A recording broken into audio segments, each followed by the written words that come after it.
जैसा कि last episode में हमने देखा कि टैन शैंग ग्रैंड मास्टर के कहने अनुसार हॉल स्पिरिट एकेडमी के अंदर आ गया था और वहाँ उसे अपने पुराने वाले स्पिरिट मास्टर मिलते हैं। वो उसे इस एकेडमी के हेड से मिलवाते हैं और अब हेड टैन शैंग को अपने साथ एक जगह ले जाता है जहाँ वो उसे मार्शल सोल हॉल दिखाता है। यहाँ पर बहुत हाई लेवल की मार्शल सोल रखी हुई थी और ऐसी मार्शल सोल सिर्फ बड़े शहरों में ही मिला करती हैं। ये जगह सेक्रेड टेम्पल है और इसके अंदर रखी हुई सोल को सिर्फ हाई स्पिरिट सोल वाले ही हासिल कर सकते हैं। हर कोई स्पिरिट मास्टर इसको हासिल करना चाहता है, लेकिन अभी तक ऐसा कोई भी पैदा नहीं हुआ है जो इसको प्राप्त कर पाए। अब फिर टैंग शैंग उन्हें अपनी स्पिरिट सोल दिखाता है और उसके अंदर जब वो दतूरा स्नेक की स्पिरिट रिंग देखते हैं तो बहुत शॉक हो जाते हैं। जब उन्हें ये भी पता चलता है कि इस बच्चे की सोल पार 13 है तब वो बहुत अचंभित होते हैं, क्योंकि इस बच्चे ने 2 लेवल स्किप करके सीधे 13 सोल पार हासिल कर ली थी। अब वो समझ जाते हैं कि जरूर इसका टीचर कोई बड़ा आदमी है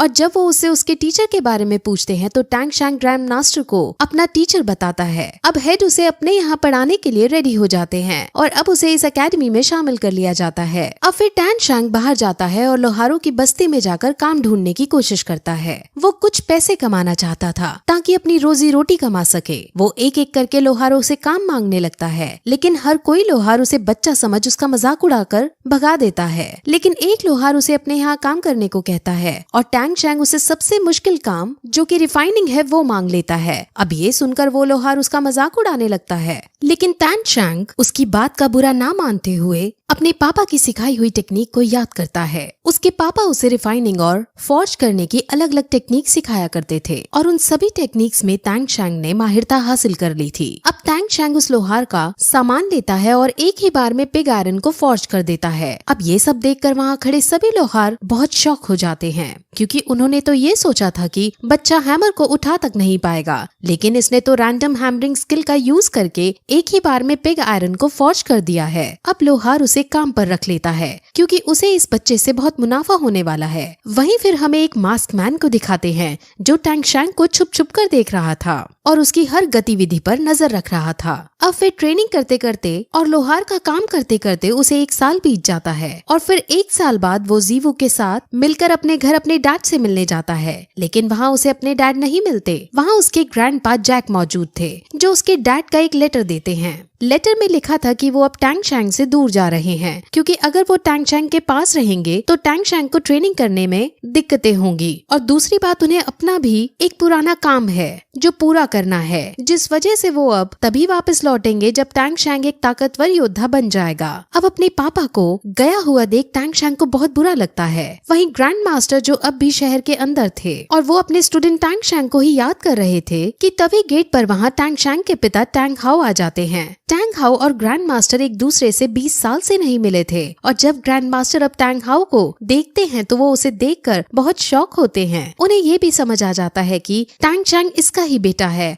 और इसी वजह से वो इतना पावरफुल है। अब ग्रैंड मास्टर को ये पता चलता है कि टैंग हाओ ने अपने बेटे को अकेला छोड़ दिया है, जिस पर ग्रैंड मास्टर टैंग हाओ को बहुत खरी खोटी सुनाता है, क्योंकि टैंग शैंग अभी एक बच्चा है और ऐसा करना उसके साथ ठीक नहीं। लेकिन टैंग हाओ उसके बहुत कहने पर भी मानता नहीं और वो उसके पास वापस जाने के लिए रेडी नहीं होता। वो फिर उसे अलग तरह का दिखने वाला बैज देता है और खुद वहाँ से चला जाता है। वहीं टैंग शैंग जो अपने पापा की वजह से बहुत ज्यादा उदास हो जाता है और उसको कुछ भी करने का मन नहीं करता, लेकिन उसकी दोस्त जीवू उसे हिम्मत देती है और उसे समझाती है कि तुम्हारे डैड तुम्हारी भलाई के लिए तुम्हें छोड़कर गए हैं और वो तुम्हें एक बड़ा आदमी बनते देखना चाहते हैं, इसलिए तुम्हें अब दुख छोड़कर काम पर लग जाना चाहिए और बड़ा आदमी बनना चाहिए। अब टैंग शैंग समझ जाता है और वो दोनों कई और सारी बातें करते हैं और उनके बीच हमें एक रोमांटिक एंगल नजर आता है। वो दोनों एक दूसरे से हमेशा साथ रहने का वायदा करते हैं और टैंग शैंग उसकी हमेशा रक्षा करने की कसम खाता है। टैंग शैंग के पिता टैन हाओ की भी अपनी पूरी एक बैक स्टोरी है जो बहुत ज्यादा इंटरेस्टिंग है और उसके बारे में हमें आगे पता चलेगा। अब फिर टैंग शैंग जीवू को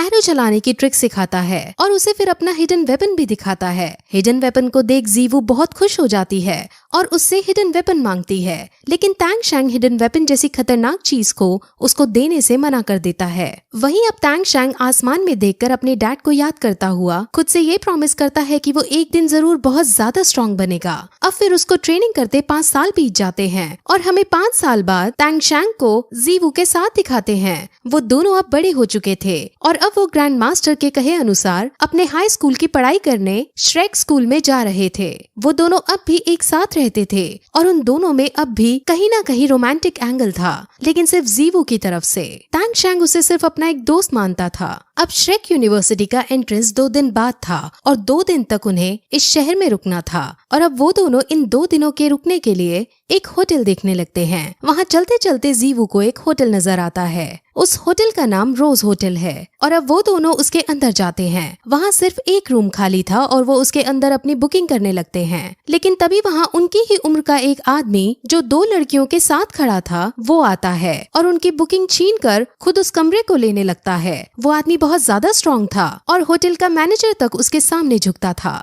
सब लोग उससे डरते थे और इसीलिए होटल वाले उसे ही रूम देने लगते हैं। अब ये देखकर जीवू को गुस्सा आ जाता है और वो उससे बहस करने लगती है। उस आदमी का नाम मिस्टर धाय है और अब उसे भी गुस्सा आ जाता है। अब उनमें लड़ाई होने लगती है जिसमें टैंग शैंग उससे लड़ने को जाता है। पहले तो वो नॉर्मल स्किल्स का ही यूज करते हुए एक दूसरे पर हमला करते हैं और इन सभी में टैंग शैंग जीत जाता है, लेकिन अब मिस्टर धाय टैंग शैंग की एबिलिटीज को समझ जाते हैं। अब वो फिर अपनी स्पिरिट रिंग का यूज करता है और उसकी स्पिरिट रिंग एक टाइगर बीस्ट की है। उसकी सोल पावर 37 रैंक पर है और वो बहुत शक्तिशाली है। अब टैंग शैंग भी अपनी स्पिरिट रिंग को बाहर निकालता है जो एक दतूरा स्नेक की थी और उसकी सोल पावर 29 थी। वो अपनी स्पिरिट रिंग का यूज करते हुए उसको बांधने की कोशिश करता है, लेकिन मिस्टर धाई हर बार उसके बंधन को तोड़ बाहर निकल जाता है। अब ऐसा टैंग शैंग कई बार करता है, लेकिन मिस्टर धाई की स्पिरिट रिंग एक व्हाइट टाइगर बीस्ट की थी। वो हर बार उसे तोड़ते हुए बाहर निकल जाती है। अब फिर टैंग शैंग एक स्माइल के साथ अपनी एक और बंधन उस पर छोड़ता है और इस बार मिस्टर धाई बंधन में बंध जाता है। और यहाँ से अब हमें ये पता चलता है कि जितनी बार टैंग शैंग ने उसे बांधने की कोशिश की थी वो असल में उसे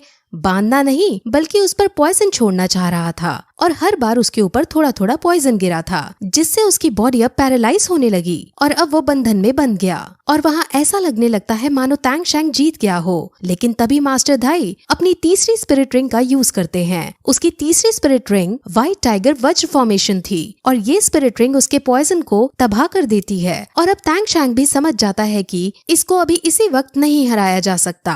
अब मिस्टर धाई जीत जाता है, लेकिन वो टैंग शैंग की बहुत तारीफ करता है क्योंकि उसकी स्पिरिट सोल एक ब्लू सिल्वर ग्रास की थी, लेकिन फिर भी उसने अच्छी लड़ाई लड़ी थी। ऐसा लग रहा था मानो मिस्टर धाई टैंग शैंग को यहाँ परखने आए हों, क्योंकि वो जीतने के बाद सीधे वहाँ से चले जाते हैं। वो रूम भी नहीं लेते और रूम की बुकिंग जीवू को मिल जाती है। अब मिस्टर धाई की स्टोरी भी हमें आगे पता चलेगी क्योंकि वो भी श्रेक स्कूल के अंदर ही एडमिशन लेने वाले हैं। अब वो दोनों फिर अपने रूम में जाने लगते हैं और रास्ते में वो मिस्टर धाई के बारे में बातें करते हैं। जीवू कहीं ना कहीं टैंग शैंग को पसंद करती थी, लेकिन टैंग शैंग एक जिम्मेदार और मैच्योर इंसान की तरह उसकी देखभाल किया करता था। अब रूम में पहुंचने पर उन्हें रूम बहुत अलग सा नजर आता है क्योंकि वो असल में एक हनीमून होटल था और ये देखकर टैंग शैंग को बहुत अजीब लगता है क्योंकि जीवू इतने शानदार रूम को देखकर बहुत खुश होती है और वो यहाँ वहाँ उछलकर सीधे बेड पर जाकर लेट जाती है। टैंग शैंग अब उसको बेड पर लेटा देख सोफे पर जाकर लेट जाता है और आज की लड़ाई के बारे में सोचने लगता है। असल में वो ये सोचता है कि अगर वो चाहता तो हिडन वेपन्स का यूज करके उसे हरा सकता था, लेकिन इससे हिडन वेपन की सच्चाई सबके सामने आ जाती, इसीलिए उसने हिडन वेपन्स का यूज नहीं किया था। वो फिर हिडन वेपन्स की कैपेबिलिटीज को याद करने लगता है और उसे अपने पिछले जन्म की एक बात याद आती है कि कैसे जब उसके सेक्ट के अंदर एक खतरनाक चोर भाग रहा था तो टैंग शैंग ने हिडन वेपन्स का यूज करके उसे पकड़ लिया था और उसे मौत के घाट उतारा था।